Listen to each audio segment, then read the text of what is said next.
خب اومدیم طلا فروشی پدر. صبح واکسن میزنیم، بعد از ظهر هم طلا فروشی. اینجا شاگردم، در جریان باشید.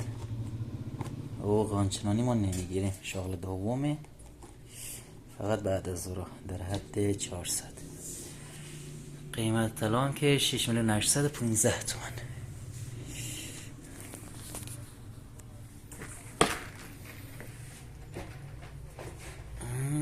ببینیم چی داریم اینجا. خب چیدمان که درسته.